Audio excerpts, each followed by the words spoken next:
o por la carnalidad, que es una palabra que se usa en 1 Corintios 3, cuando Pablo les llama a los corintios, les hablé como a carnales y no, ¿verdad?, como a personas adultas en Cristo.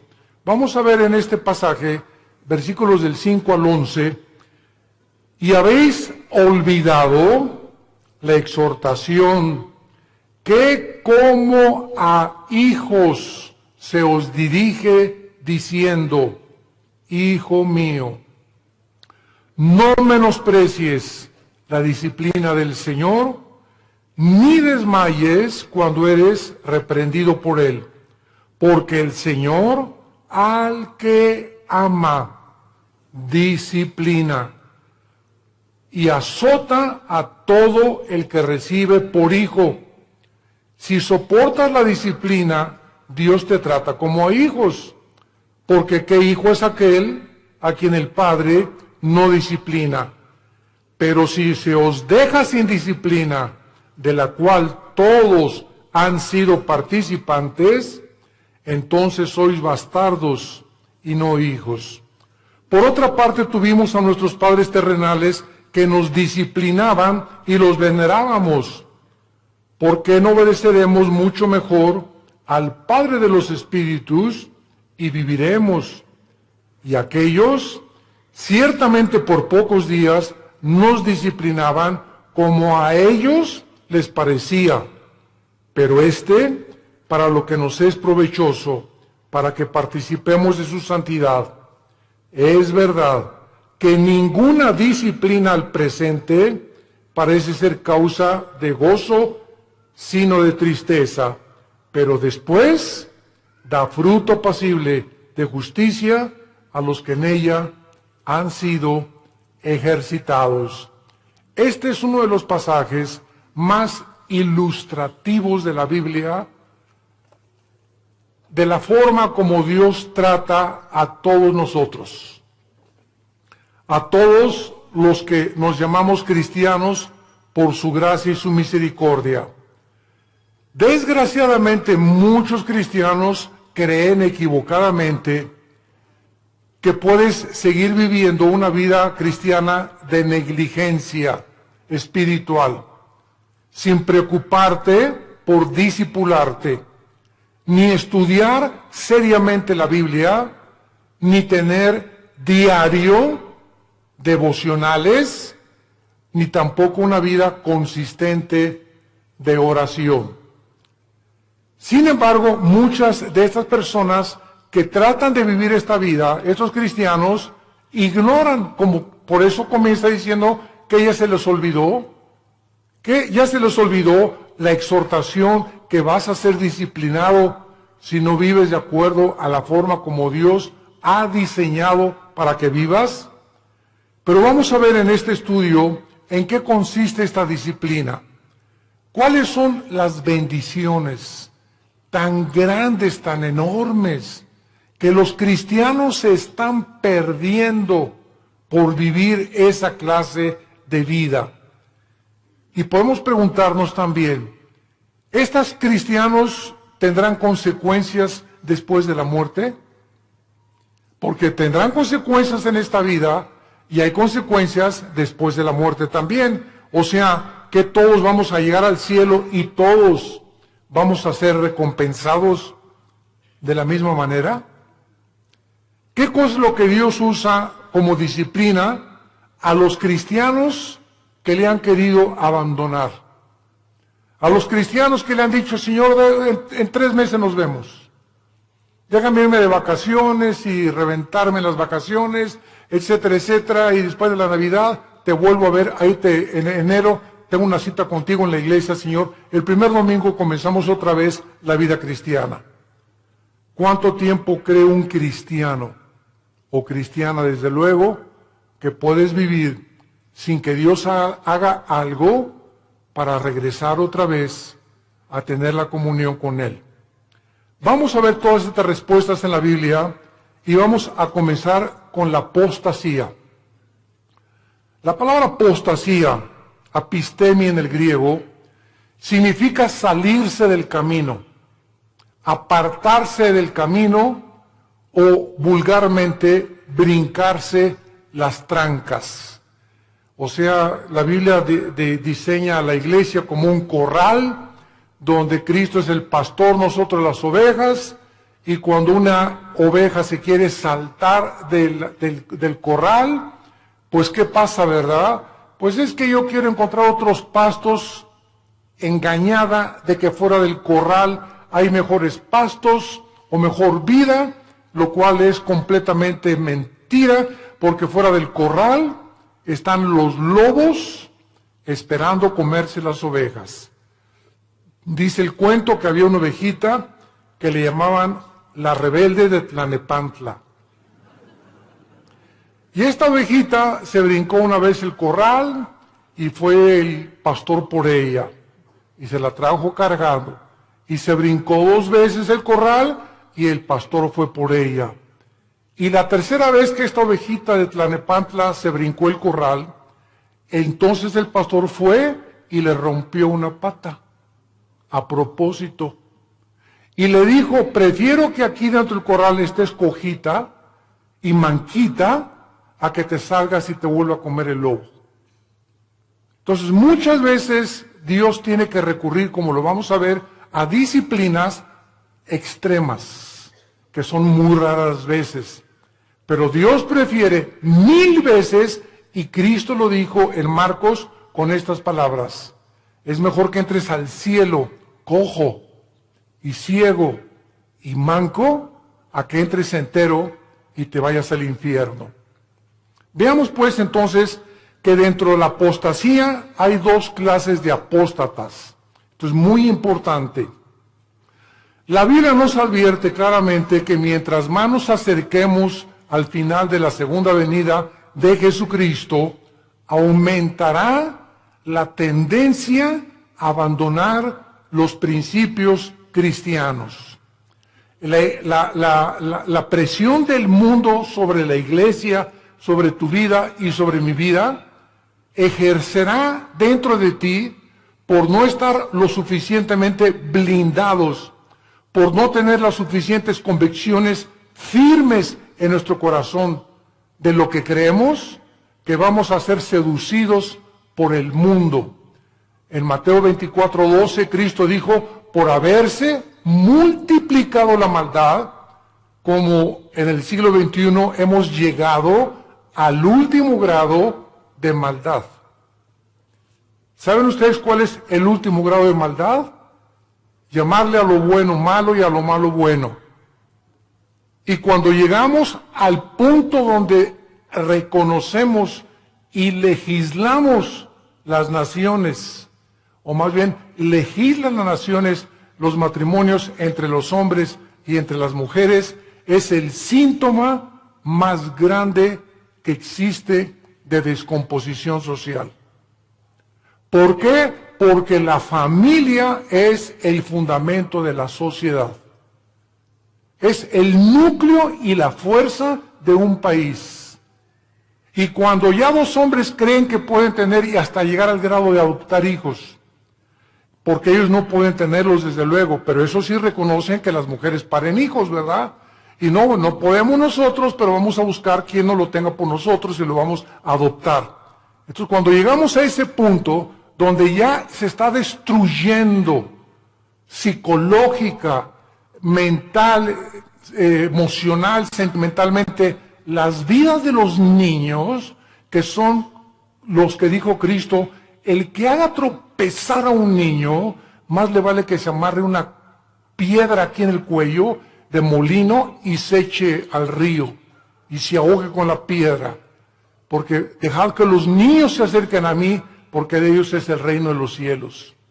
Y cuando comenzamos a tener a los niños y meterlos a nuestra mugre y a nuestra manera de maldad en la que vivimos, arrastrándolos a ellos, a que tengan solamente 2 papás o 2 mamás, sin papá y sin mamá, es cuando nosotros nos damos cuenta que se está ya desarrollando una sociedad que ha llegado al punto de desatar y acarrear los juicios de Dios.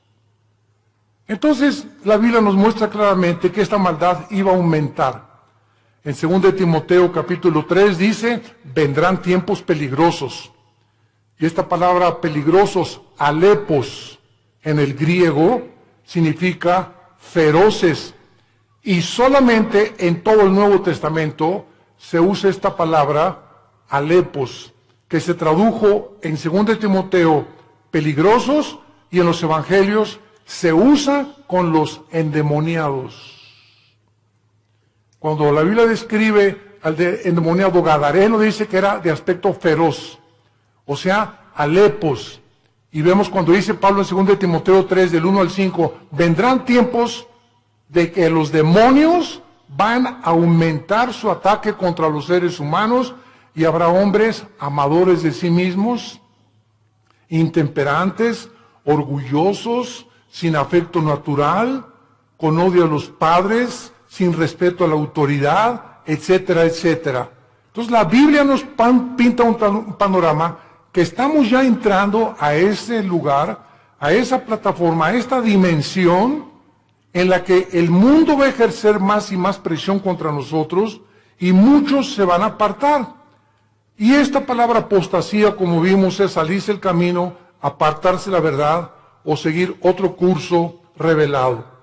Por ejemplo, en Hechos 5:37, hablando de un líder de una secta, dice que se los llevó en pos de sí.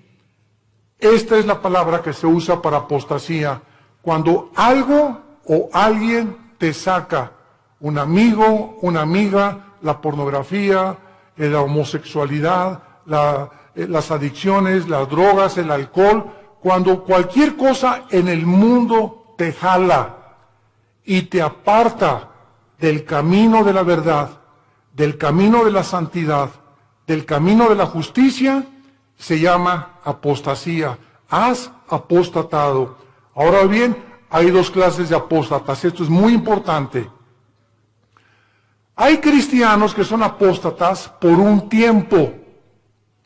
Y hay apóstatas que nunca fueron cristianos, pero que entraron a la iglesia por un tiempo y después se apartaron.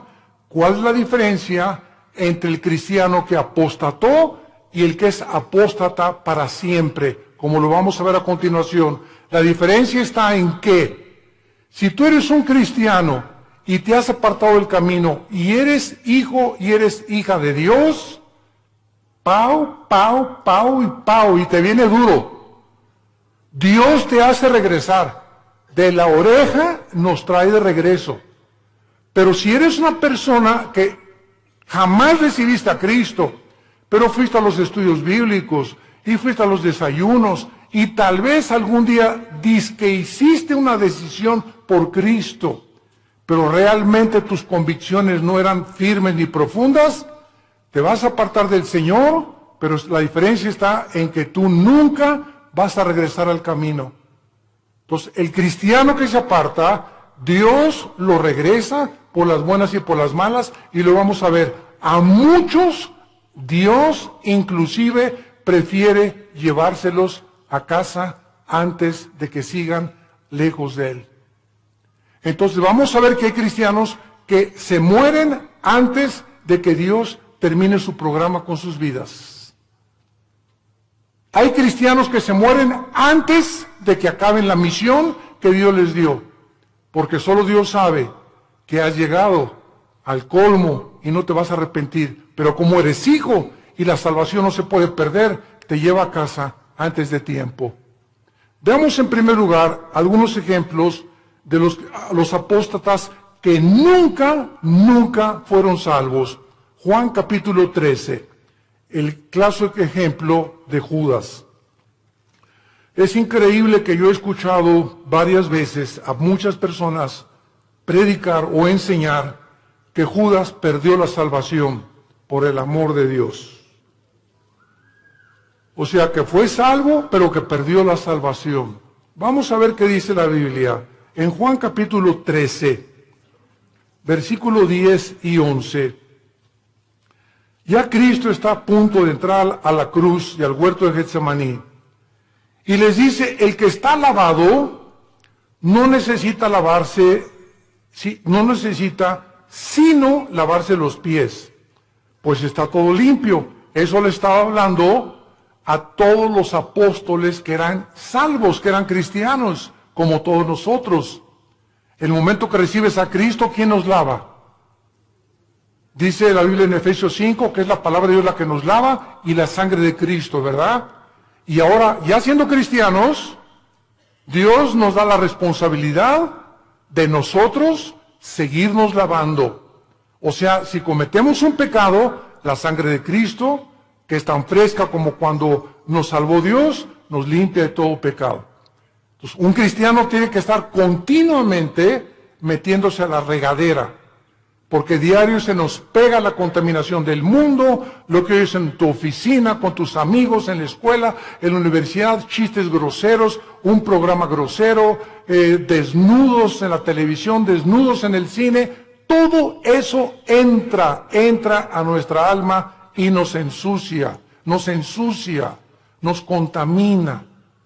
Y esta suciedad la tenemos que estar sacando para mantener no la salvación, la comunión con Dios. Ustedes están lavados, pero no necesitan sino lavarse, ¿verdad?, los pies. Y vosotros limpios estáis, aunque no todos. O sea, había alguien ahí dentro del grupo de Cristo que no había sido nunca lavado. Ustedes sí están lavados y ahora necesitan sola, pero hay alguien entre ustedes que no está lavado, porque sabía a quién le iban a entregar. Por eso dijo, no están limpios todos. Judas nunca fue limpiado de sus pecados. Jamás.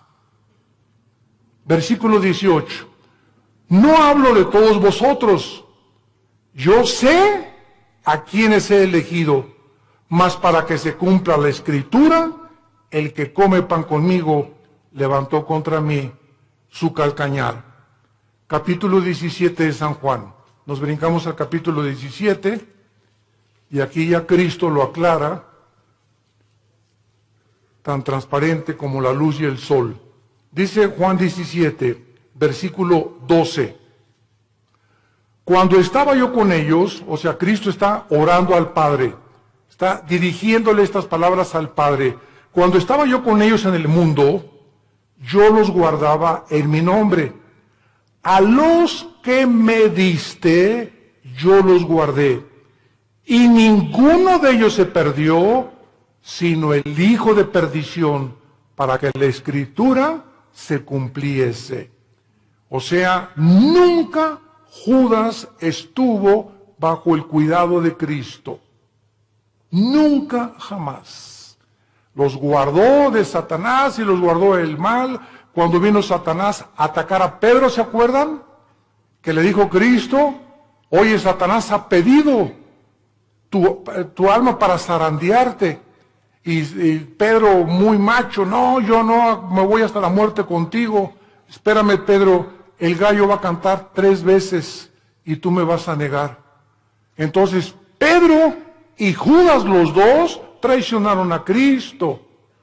Los dos le volvieron la cara a Cristo, porque Pedro negó a Cristo 3 veces. ¿Y cuál fue la diferencia? Que cuando Pedro le negó, vean esto, cuando Pedro negó a Cristo, en ese momento Cristo se encontraba como a 10 metros de Pedro. Y cuando Cristo volteó a ver a Pedro, Cristo lo volteó a ver con los ojos moros. Ya había sido golpeado Cristo. Imagínense ustedes a Pedro, en el momento que cante el gallo, volver a Cristo, y Cristo con sus ojos moros, adolorido por los golpes que los soldados ya le habían dado, lo ve a Pedro diciéndole, ya ves, pero sabes una cosa, te sigo amando. ¿Y cuál fue la diferencia con Judas? Judas entregó a Cristo por 30 monedas de plata, y sin embargo, cuando tuvo las monedas de plata, nunca creyó que Jesús era el Mesías, porque si hubiera creído, se hubiera arrepentido y le hubiera pedido perdón. ¿Qué hizo Judas? Agarró las 30 monedas de plata y las tiró. Y fue y se quitó la vida. Se suicidó. Se colgó de un árbol. Dice en Hechos capítulo 1 que se rompió, ¿verdad?, la rama del árbol y cayó de las piedras y todas se estripó completamente. Murió ahorcado y con todo el vientre abierto, comido por los gusanos. Así acabó Judas. Judas nunca, jamás fue salvado. Y en el capítulo 18, dice en el versículo 8 de Juan también, respondió Jesús: os he dicho que yo soy, pues si me buscáis a mí, dejad a ir estos, para que se cumpliese aquello que había dicho: de los que me diste, no perdí ninguno, más que, como dijo anteriormente, el hijo de perdición. Ahora, el apóstol Pedro, seguimos estudiando las personas que nunca fueran salvas. Segunda de Pedro, capítulo 2. Aquí el apóstol Pedro claramente habla en el capítulo 2 y describe las características de todos los falsos profetas. De todos esos que pueden predicar y pueden ser hasta pastores, pueden ser predicadores, ¿verdad? Inclusive que no tienen la salvación y que jamás fueron salvos.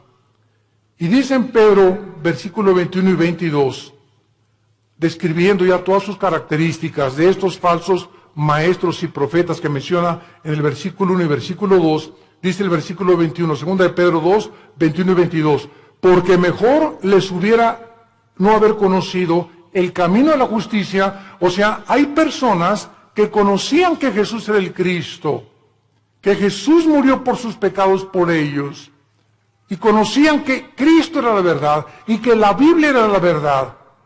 Mejor les hubiera sido no haberlo conocido, que después de haberlo conocido, volverse atrás del santo mandamiento que les fue dado. Escuchen, pero les ha acontecido lo del verdadero proverbio: el perro vuelve a su vómito y la puerca lavada a revolcarse en el lodo o en el cieno. Aquí Pedro, de una forma ya inequívoca, describe que todas estas personas nunca fueron salvas. ¿Cómo lo dice Pedro? ¿Qué hace un perro cuando vomita? Se vuelve a comer lo que salió, ¿verdad?, de su estómago. ¿Por qué lo hace? ¿Por qué lo hace? Pues porque es perro. Si no fuera gato, los gatos no lo hacen, los leones no lo hacen. Ahora, ¿por qué un puerco? Agarras al puerquito, oink, oink, oink, oink, y lo lavas y le pones Chanel y le pones un moño y todo, y lo sacas del lodo y lo envuelves y lo que tú quieras, y está y huele a Chanel número 5. Y a los 5 minutos el puerco, oink, oink, oink, oink, oink, se revuelca en el lodo otra vez. ¿Por qué no duró nada bañado y champuceado y perfumado? Porque es puerco. Ahora, para que el perro ya no regrese a su vómito, ¿qué se necesita? Cambiar su naturaleza, dejar de ser perro. Para que el puerco no regrese al lodo, necesita ser otro tipo de naturaleza, tener la naturaleza de otro animal, porque los puercos, esa es su naturaleza, el lodo, y los perros el vómito. Aquí está hablando Pedro, que estas personas, su naturaleza nunca fue cambiada, porque si hubiera sido cambiada, no regresarían a hacer lo que hicieron antes de conocer a Cristo. ¿Me van siguiendo? Esta es la grande diferencia de las personas que nunca fueron salvas. En 1 Juan 2:19, el apóstol Juan dice, 1 Juan 2:19, salieron de nosotros. Oye, don Pancho, pero si tú ibas a la iglesia ahí en el Cine Apolo hace 15, 20 años, O te vimos aquí en la iglesia, fuiste a los estudios conmigo. Oye, tú estuviste en el LITI, tomaste todo el curso del LITI, compadre. Y ahora te estás divorciado, estás con otra señora, te has cometido adulterio, etcétera, etcétera. Y te contesta tu compadre, sí, ¿y qué? Chale. Ya en ese momento te das cuenta, ¿verdad?, que ya hay algo raro. A una persona que fue cristiana, pues sí, ¿verdad? Y me duele, ¿verdad? Y lo que tú quieras, pero estas personas salieron de nosotros, pero no eran de nosotros. Porque si hubieran sido de nosotros, dice 1 Juan 2:19, hubieran permanecido con nosotros. Salieron para que se manifestara que no todos los que vienen a la iglesia son y pertenecen al cuerpo de Cristo. Todas las iglesias, esta y todas las en el mundo cristianas, todas las iglesias, sin excepción, son una mezcla del trigo y la cizaña. Así que el que está a tu lado a la derecha, aunque tengas cara de Santa Rita de Casia, y el que está atrás de ti, que tiene cara en Clodomiro, no son todos lo que aparecen ser. Entonces no te decepciones y no te desilusiones. Ay, ¿qué es en esa iglesia? Nadie me amaba. ¿Y te acuerdas de esa persona? Y así son los cristianos. Espérame tantito, así no son todos los cristianos.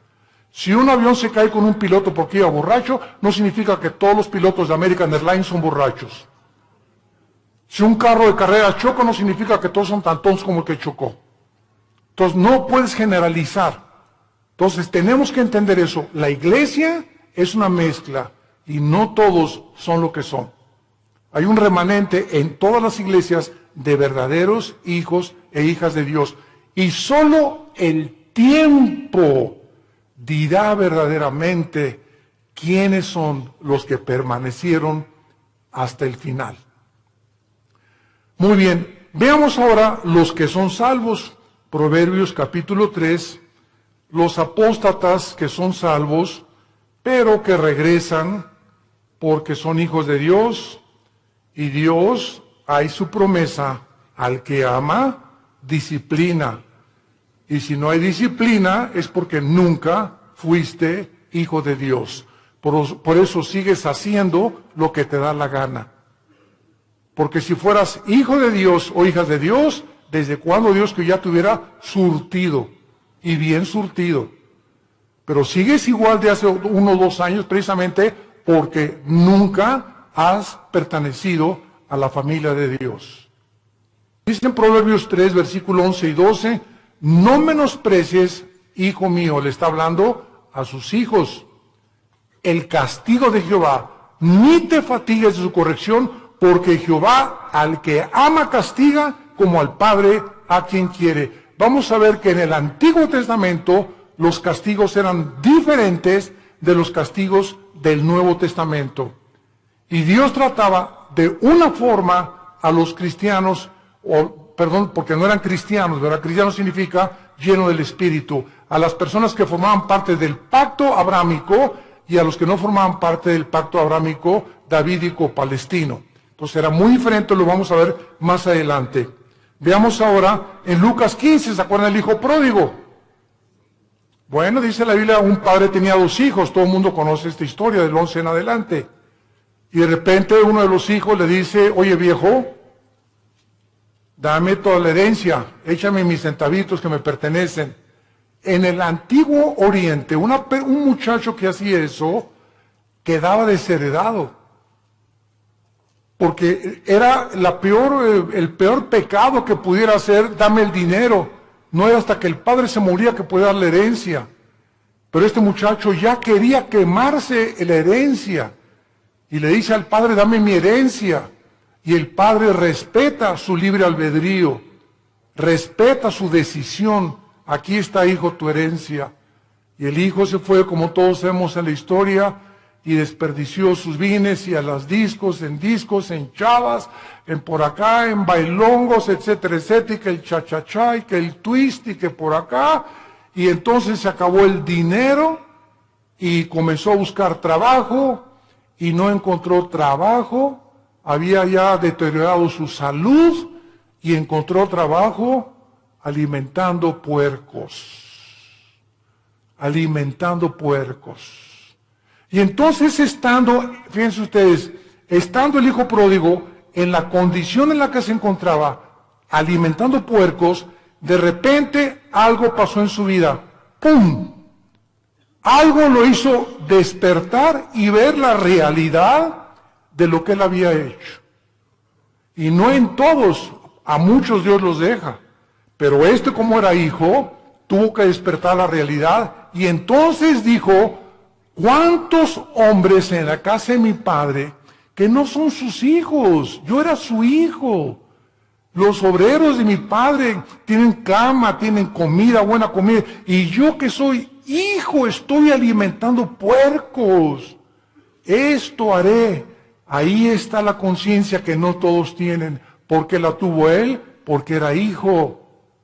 Esto haré. Regresaré e iré con mi padre y le pediré perdón. Y le diré, Padre, no vengo a nada. Vengo a que me hagas hasta atrás. Y no quiero ni siquiera que tener los privilegios que tienen tus hijos. Hazme como un obrero como todos los demás.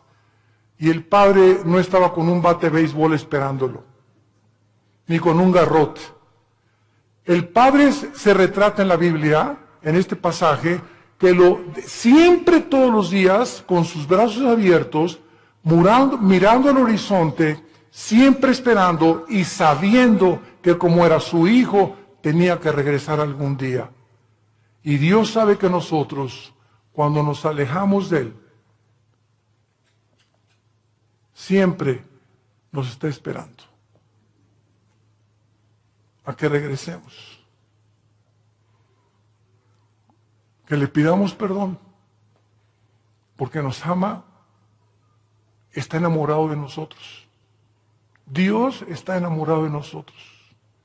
No te imaginas cuánto te ama Dios. Que dio a su Hijo. A su Hijo lo dio por ti y por mí, para que tú y yo jamás nos alejemos ya de Él. Y cuando nos alejamos, Él prefiere 1000 veces dejarte cojo, manco, hacer algo para que regreses, porque eres su Hijo. Y nunca, nunca, nunca nadie nos podrá separar de Él. Nadie, porque somos sus hijos. Y el padre gritó, traigan el mejor becerro y vamos a hacer una fiesta, y traigan un anillo y pónganselo en el dedo, y traigan las mejores ropas, que significa la justicia de Cristo. Y entonces, ¿por qué el hijo regresó? Porque nunca perdió su calidad de hijo, nunca. Y este es un ejemplo clásico de una persona que es hijo, se aleja de Dios, pero regresa a Dios, porque somos hijos, tenemos que regresar. Tarde o temprano nos convence Dios para regresar con Él. Y si no nos regresamos, y si lo que nos hace Dios para regresarnos no nos sirve, nos prefiere llevar a casa, antes de que el camino sea blasfemado por tu culpa o por mi culpa. Veamos otro ejemplo en 1 Corintios 5, vamos al Nuevo Testamento. 1 Corintios 5. Aquí está un caso tremendo de un muchacho que pues no era como nosotros, ¿verdad? Nosotros tenemos la Biblia completa. La iglesia de Corinto era la iglesia más carnal de todas las iglesias del Nuevo Testamento, pero eso sí, tenían todos los dones, pero eran carnales. Dice 1 Corintios 5, de cierto se oye, dice Pablo escribiéndoles, que hay entre ustedes fornicación. O sea, me han llegado noticias de que en la iglesia hay inmoralidad. Y tal inmoralidad o tal fornicación, cual ni aún se nombra entre los gentiles, o sea, ni en las personas del mundo, tanto que alguno tiene la mujer de su padre. O sea, había un miembro en la iglesia de Corinto que estaba teniendo relaciones con su madrastra, con la mujer de su papá. Y dice Pablo, y ustedes, les habla a los líderes, están envanecidos. ¿no debieran más bien haberse lamentado para que fuera quitado de en medio de vosotros el que cometió tal acción? O sea, Pablo dice, oigan, ¿por qué no han reaccionado? Ustedes están conscientes que este muchacho está teniendo relaciones con su madrastra y lo dejan seguir asistiendo a la iglesia. ¿Y qué lo debemos de correr? Pues traerlo para enfrente, ¿verdad? Y enfrentarlo con su situación. Ahora tenemos la Biblia y nos damos cuenta que los líderes, cuando sabemos que alguien viene pecado, la iglesia es un hospital y te vamos a ayudar. Pero cuando sabemos que alguien insiste y sabemos que alguien, por ejemplo, si una señora me dice, mi esposo tiene ya 6 meses que es adúltero, hermano, pastor, y ya hablamos nosotros con el esposo, los pastores, y ya le dijimos, mira, estás viviendo en pecado, y sabemos que sigue en adulterio, la disciplina de Dios es decirle a esa persona, tú no puedes entrar a la iglesia, porque puedes entrar porque es un hospital, si colaboras con el doctor para que te cure. Pero ¿de qué te sirve ir al hospital? A que te pongan benditas y que te pongan curitas, y saliendo del hospital te las arrancas y te las quitas. Y regresas con el doctor, oiga, ya le he puesto 3 curitas, pues es que no me gustan, entonces ¿para qué vienes conmigo? Si no quieres que te cure, ¿para qué vienes al hospital? Y hacer la iglesia un hospital de almas enfermas que necesitan sanidad de Dios. Y dice más adelante el versículo 3, ciertamente dice Pablo, yo, como ausente en cuerpo, pero presente en espíritu, ya como presente he juzgado al que tal cosa ha hecho, en el nombre de nuestro Señor Jesucristo, reunidos vosotros y mi espíritu con el poder de nuestro Señor Jesucristo, el tal sea entregado a Satanás para destrucción de la carne. Vean ustedes con mucha atención lo que sigue, a fin de que el espíritu sea salvo en el día de Cristo o en el día del Señor. ¿Qué estaba diciendo Pablo? Que cuando una persona es disciplinada por los pastores en la iglesia y es sacada de la iglesia al mundo, lo sacas del corral, afuera del corral están los lobos. Y Dios le da el permiso a Satanás de atacar a esa persona y quitarle la vida. Y quitarle la vida. Pero el espíritu es salvo porque era hijo de Dios. A fin de que el espíritu sea salvo.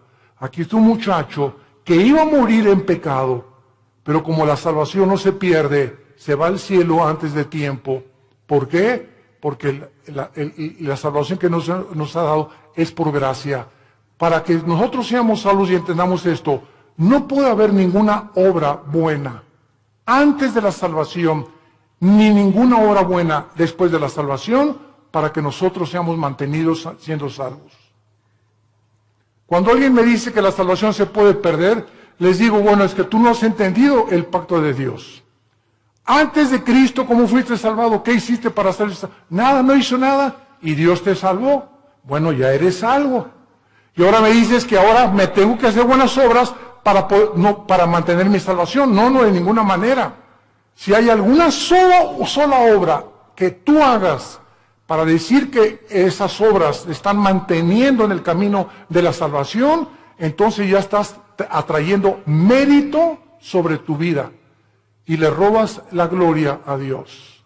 Las buenas obras que hacemos después de que somos salvos no son para mantener la salvación, son como el fruto de nuestra santificación. Efesios 2:10, porque para buenas obras hemos sido llamados, las cuales preparó Dios de antemano para que anduviéramos en ellas. Entonces las buenas obras que yo hago después de Jesucristo implican y dan testimonio que soy hijo de Dios, pero no hago buenas obras, ni me porto bien para decirme, Señor, ya pequé, ya perdí la salvación, ya perdí el nuevo nacimiento, mañana nazco de nuevo, ¿verdad? O ya pequé, el Espíritu Santo ya me selló, pero ya se fue porque ya perdí la salvación. Pero el año que entra que regrese a ti, me vuelves a sellar, ¿verdad? Imagínense ustedes este estado tan absurdo espiritual de una persona. Entonces, si pierdes la salvación, ya no vuelves a ser renacido de nuevo, ya regresaste a la eternidad, otra vez al estado en que te encuentras. ¿Puede un bebé que nazca, regresar al vientre de su madre otra vez? Imagínate, no me gusta aquí afuera, mejor me regreso adentro. Y el bebé lo meten dentro de la panza de la mamá, ¿verdad? De la matriz de la mamá. Es absurdo, es exactamente la salvación. Veamos otro ejemplo en Santiago capítulo 5, de personas que son cristianas, pero pecaron, pero están en peligro muy grave de ser disciplinados por Dios. Santiago 5, versículo 19 y 20. Hermanos, ¿a quién le está hablando? A hermanos, a cristianos. Si alguno entre vosotros, o sea, entre los hermanos, se ha extraviado, o sea, se ha salido del camino, o ha apostatado de la verdad, y alguno le hace volver, sepa que el que haga volver al pecador del error de su camino, salvará ¿de qué? De muerte un alma y cubrirá multitud de pecados.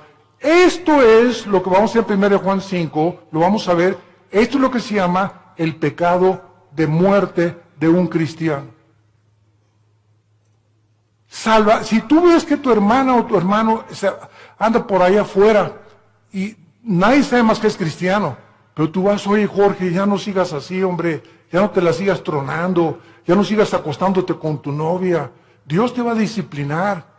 Y si tú convences a esa persona de que regrese al pecado, lo estás salvando, porque si ese que tú vas a exhortar sigue ese camino, Dios no tarda en llevárselo a casa, antes de tiempo, o que le venga algo serio en su vida, para que lo haga recapacitar y regresar a Dios, o llevárselo a casa antes de tiempo. Si tú ves a alguno entre los hermanos que tiene una vida licenciosa y que se dice cristiano, y tú logras convencerlo y orar con él, o comenzar a orar por él y traerlo al camino otra vez, lo estás salvando de que Dios se lo lleve antes de tiempo a su casa. Ahora veamos otro ejemplo también de estas personas en 1 Juan capítulo 5. Antes del Apocalipsis está 1 Juan y dice así.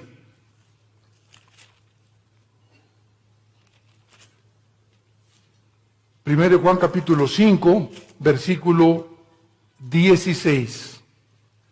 Si alguno viere ¿a quién? A su hermano, otra vez a un cristiano. Si alguno viere a su hermano cometer pecado que no sea de muerte, pedirá a Dios y le dará vida. Esto es, para los que cometen pecado que no sea de muerte. Hay pecado de muerte por el cual yo pido que no se pida, o por el cual yo digo que no se pida. Vean ustedes la diferencia. Hay cristianos que solo Dios sabe que aunque tú vayas y los exhortes, no van a regresar a Dios, pero son cristianos. Están tan endurecidos y tan aferrados al adulterio, o a esto, o a la fornicación, o a aquello, que solo Dios sabe, que porque solamente Dios conoce el corazón, que no van a regresar. Y entonces hay muchas personas que Dios sabe que no van a regresar, y ya no les pone a los demás hermanos orar por él. Así que mientras tú tengas ganas de orar por alguien, significa que ese pecado no es de muerte todavía.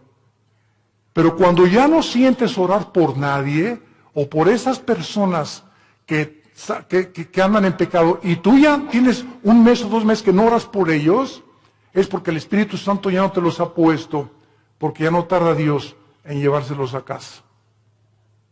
Esas son las personas que son salvas, pero que han cometido el pecado de muerte. Ahora veamos algunas causas espirituales por las cuales los cristianos se apartan de Dios. He apartado 4 principales razones. La primera es la persecución. Juan capítulo 15, 18 al 19. Si el mundo los aborrece, sepan, nos está hablando los hijos de Dios, que el mundo me aborreció a mí. Si tú eres cristiano y regresas a tu casa y ya con el pastor, ay pastor, pues desde que me convertí, ya mis padres no me quieren y en la escuela se hacen burla de mí, bla, bla, bla, etcétera, etcétera. Pues, ¿qué creías entonces? Dios nos llamó no solamente a creer en Él, sino a padecer por Él también. Ahora, ¿no quieres que te persigan? ¿No quieres ser diferente a los demás? ¿No quieres que nadie te calumnie, ni que nadie haga chismes contra tu vida? No hay ningún problema. Únete al grupo de ellos y no seas diferente. Pero si eres diferente, te van a perseguir y te van a calumniar y nos van a inventar cosas contra nosotros, porque el mundo odia a Cristo y nos odia a nosotros, que somos sus representantes. Y esta persecución hace la que mucha gente, no, pues yo prefiero mejor, no, pues, y contestas, ¿es cierto que tú eres cristiano y que andas con los aleluyos? No, mira, bueno, soy cristiano, pero no soy exagerado, no estoy así en un extremo. Estoy conociendo a Cristo, y comienzas a poner pretextos y avergonzarte y decirles, sí, ¿y qué? ¿Te gustó? ¿No les gustó? Qué bueno, me da mucho gusto, me da tristeza como ustedes viven. He encontrado a mi Salvador. ¿Por qué nos habíamos de avergonzar de aquel que en la cruz dio su vida desnudo por nosotros? Él no se avergonzó por nosotros. ¿Y tú te avergüenzas de Él porque tu familia te persigue? ¿Porque eres diferente a tu familia? Entonces, esta persecución hace que muchos se alejen del Señor. Número 2, la negligencia de la palabra de Dios. Hebreos capítulo 2. Ya la Biblia no la lees desde hace 2, 3 semanas. Ya la lees allá nomás el domingo. Ya no tienes un devocional diario con el Señor. Y dice Hebreos 2. Por tanto, es necesario que con más diligencia atendamos las cosas que hemos oído. No sea que nos deslicemos. Porque si la palabra dicha por medio de los ángeles fue firme, y toda transgresión y desobediencia recibió justa retribución, ¿cómo escaparemos nosotros si descuidamos una salvación tan grande, la cual, habiendo sido anunciada primeramente por el Señor, nos fue confirmada por los que lo oyeron? Esta frase, ¿cómo escaparemos nosotros si descuidamos la salvación? Muchos la han atribuido a que si se pierde la salvación, nos está hablando Dios, ¿cómo escaparemos de su disciplina? Lee también Hebreos 12. Al que ama, Dios disciplina, y si no hay disciplina no eres hijo, eres bastardo. Entonces, ¿cómo escaparemos? ¿Cómo crees que te vas a escapar de Dios habiendo sido cristiano ya? Si tú descuidas tu vida devocional con Dios. Número 3, la amargura. Hebreos 12:15. La amargura es otra causa de alejarse de Dios. Mirad bien, Hebreos 12:15, que ninguno de ustedes deje de alcanzar la gracia de Dios. ¡Qué tremendo! Dejar de alcanzar la gracia de Dios. ¿Cómo? Que brotando alguna raíz de amargura te estorbe y por ella contamines a muchos. Esto está tremendo, ¿eh? Hermano en Cristo, hermana en Cristo, tú y yo no podemos darnos el lujo de odiar a nadie. Hayan hecho lo que nos hayan hecho. No podemos darnos el lujo de tener rencor contra nadie. Hayan hecho lo que te hayan hecho, que te violaron, que te robaron, que te golpearon, que tus papás, lo que hayas atravesado en la vida, perdónalo. Perdónalo. Perdónalo. Que no puedo perdonarle, cae de rodillas, Señor, díselo, no puedo perdonar. Gracias, hija, porque eres honesta. Padre, si tú no me das el poder de perdonar a Pancho, o a Lucrecia, o a Carlita, etcétera, etcétera, o al perro que me mordió, no tengo la capacidad de perdonar. Pero si tú eres cristiano y estás en tu corazón en este momento que me escuchas, tienes algo contra alguien que te ha lastimado en el pasado, ten mucho cuidado, porque el rencor se vuelve en amargura. Y cuando un cristiano está amargado, cierra el cielo. Cierra el cielo. ¿Qué es la gracia? No es la gracia santificante, no es la gracia salvífica, está hablando de la gracia santificante. ¿Qué es la gracia? Diario el cristiano necesita poder de Dios, diario necesita el poder de Dios al venir a su palabra para que me dé el poder de vivir para Él. Porque separado de Él yo no puedo hacer nada. Entonces la amargura me bloquea la gracia de Dios y me quedo sin poder. Me quedo en mi propio poder, en mi propia carne. Porque algo está bloqueando que Dios me ayude y me saque del pozo de la desesperación, de la red en que he caído, de la trampa que te pusieron. ¿Qué cosa es? La amargura. Es el más grande veneno en la vida de un cristiano. Y número 4, el amor al dinero. Primera de Timoteo 6, versículo 10.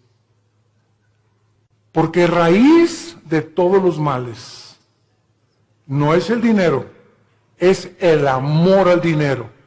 Gracias a Dios por las familias ricas y los millonarios, porque la obra de Dios tiene que sostenerse. Si no hay dinero, no hay misioneros. Si no hay dinero, no hay construcciones. Si no hay dinero, no hay televisión. Si no hay dinero, no hay viajes. El dinero no es malo. El malo es amar lo que tú tienes. Cuando tú amas más lo que tú tienes que la obra de Dios, te va a hacer que te alejes de Dios. Dijo Cristo en Marcos, hablando de la parábola del sembrador, pero muchos, el afán del mundo y de las riquezas, entran y ahogan la palabra y nunca das fruto. Estas son las razones por las cuales tú puedes alejarte de Dios. Ahora veamos rápidamente en 2 Samuel 7 las consecuencias que sufrieron en el Antiguo Testamento los que eran y pertenecían al pueblo de Dios. O sea, los que tenían garantizada ya la salvación. De forma diferente a la de nosotros, porque no tenían el bautismo del Espíritu Santo, pero la forma en que eran de Dios. 2 Samuel capítulo 7, veamos la disciplina de Salomón. La Biblia menciona 3 consecuencias principales del pecado en un cristiano. Número 1, la disciplina.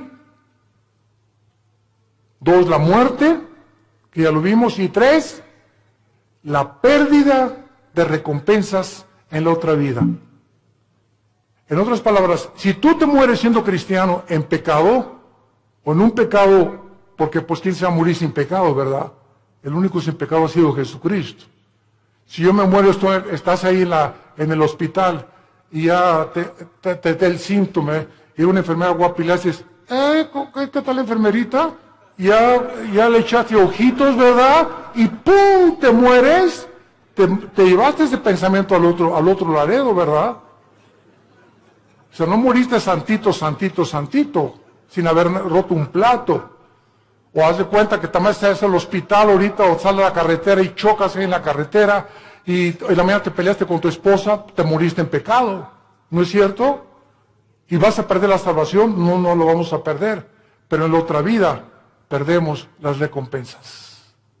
Que no se imaginan qué grandes recompensas hay, porque no todos los cristianos en la otra vida vamos a gobernar con Cristo. Solo los vencedores. Y lo vamos a ver más adelante.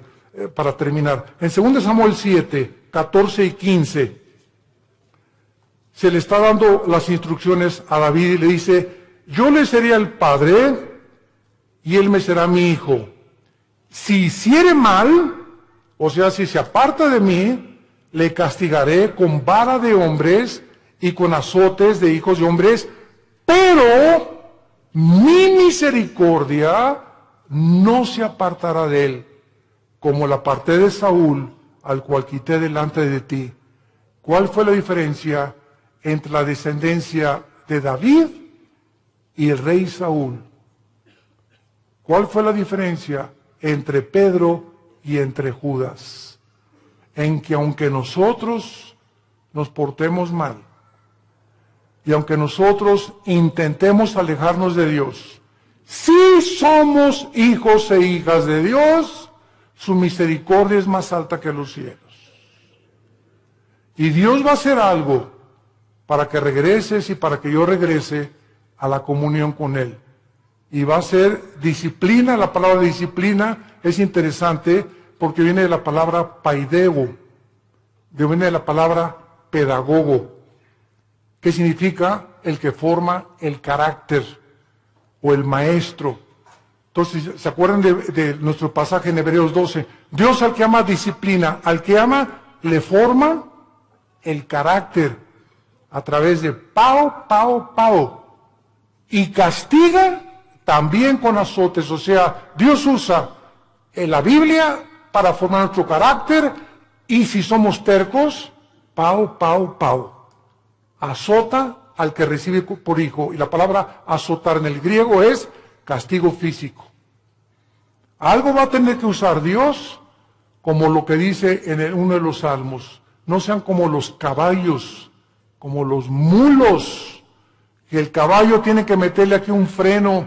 El freno es un fierro con un puente, y cuando se le mete al caballo el freno y le jalan las riendas, el puente se le encaja en el paladar al caballo, y el caballo, cuando asocia el dolor, se para y le obedece al jinete.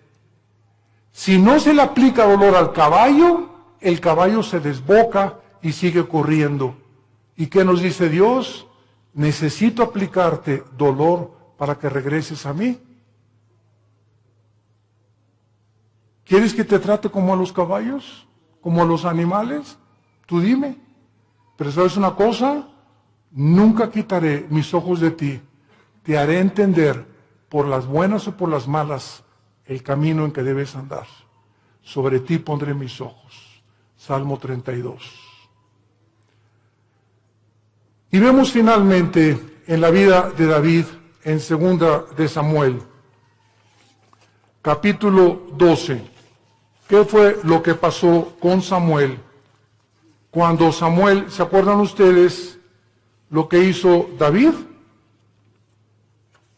¿Qué hizo David? ¿Perdón? Pecó, mató a un soldado para quedarse con su esposa, el angelito. O sea, David era culpable de crimen, y David era culpable de adulterio. Y se le llama, Dios mío santo, Jesús, María y José, el burrito que los acompaña. Se le llama el varón conforme al corazón de Dios. ¿Cuántas veces en mi mente dieron tantas vueltas? El varón conforme a tu corazón, pa' su mecha, dije yo. Dios mío santo, pues entonces yo soy el santo de los santos. Y entonces, cuando creces en Cristo, comienzas a entender lo siguiente, ¿verdad? Él fue culpable de crimen y de adulterio. Pero viene Cristo en Mateo 5 y dice lo siguiente: cualquiera de ustedes que ve a una mujer, no necesitas acostarte con ella. Si tú deseas en tus ojos y en tu corazón a una mujer acostarte con ella, aunque no lo hagas físicamente, tú eres ante los ojos de Dios adúltero. Ahora, nadie aquí puede decir que nunca ha visto a una mujer para desear estar con ella. No me digas porque ni San Jacobo lo pudo hacer. No seas mustio. Todos en alguna época de nuestra vida le hemos fallado a Dios. Y el que no le ha fallado a Dios, que levante la mano. Porque te llamaría el querubín de Tlanepantla. Entonces, no juzgues a David. Porque si nosotros hemos sido adúlteros alguna vez en nuestra vida y Dios nos perdonó, no creas que por no acostarte con ella eres exento del adulterio. ¿Y cuántos de nosotros Él lo acusó por un crimen? Dijo Cristo, cualquiera que odie a alguien es culpable de crimen. Porque no es el acto, sino el intento del corazón lo que Dios juzga. Entonces, cuando yo entendí eso, me di cuenta, pues yo soy más pecador que David. Porque muchas veces odié a tantas personas y cuántas veces decía a tantas mujeres y tú me has perdonado, Señor. ¿Qué diferencia hay entre mí y David? No hay ninguna diferencia. Has tenido misericordia con todos. Y ahora todos nosotros somos varones y mujeres conforme al corazón de Dios, porque somos sus hijos. Y nos amó hasta la muerte en una cruz. Y dice en 2 Samuel capítulo 13, versículo 13 y 14. Para terminar, dice la Biblia, porque ¿a dónde iría yo con mi deshonra? Y aún tú serías estimado como uno de los perversos en Israel. Te ruego que hables al rey, que él me lo negará. Mas él no quiso ir, sino que pidiendo más que ella, lo forzó y se acostó con ella. Luego la aborreció a Amón con un gran aborrecimiento. Vemos nosotros aquí, cuando dice remover la misericordia, se refiere al pasaje donde el rey Saúl fue advertido que si obedecía a Cristo, él permanecería firme en su reino. Pero en cuanto le desobedeciera, perdería la misericordia de Dios, porque nunca fue hijo e hijo de Dios. Santos de Dios, tenemos nosotros ahora delante de nuestras vidas un panorama tremendo. Vale la pena permanecer en Cristo. Vale la pena ya tomar en serio a Dios y decir voy a tener devocionales con Él diario porque separado de ti no lo voy a hacer, Señor. Limpiar mi vida, amar a mi esposa, amar a mi esposo, darles un buen ejemplo a nuestros hijos, vivir una vida sexual, limpia, pura y santa delante de Dios, que tiene grandísimas recompensas para tu matrimonio futuro, para tus hijos y para la eternidad. Y acabamos con Apocalipsis capítulo 20, donde comprobamos las recompensas finales de que no todos los cristianos, aunque dicen, aunque de panzazo me vaya al cielo, con 6 de calificación, con eso me conformo. No te conformes con el 6. Dice Apocalipsis 24, y vi tronos, y se sentaron los que recibieron facultad de juzgar. Y vi las almas de los decapitados por causa del testimonio de Jesucristo y por la palabra de Dios, los que no habían adorado a la bestia ni a su imagen, y que no recibieron la marca en sus frentes ni en sus manos, y vivieron y reinaron con Cristo 1000 años. Vi tronos y se sentaron solamente algunos, o sea, los que recibieron el derecho, la facultad, el honor de sentarse en un trono. Sentarte en un trono en la Biblia es gobernar. Y Cristo dijo en Apocalipsis 2, el que venciera al final se sentará como yo me senté con el Padre en el trono, tú te sentarás conmigo a gobernar también. O sea que en la otra vida va a haber reyes y príncipes y soldados rasos, cristianos que nunca quisieron pasar al siguiente nivel de santidad ni de crecimiento en la gracia de Dios. ¿Qué escoges tú en esta tarde para vivir en tu vida cristiana? Dios al que ama disciplina y azota al que recibe por hijo. No juegues con Dios. No juegues con Dios, porque Dios es un Dios santo, santo, santo.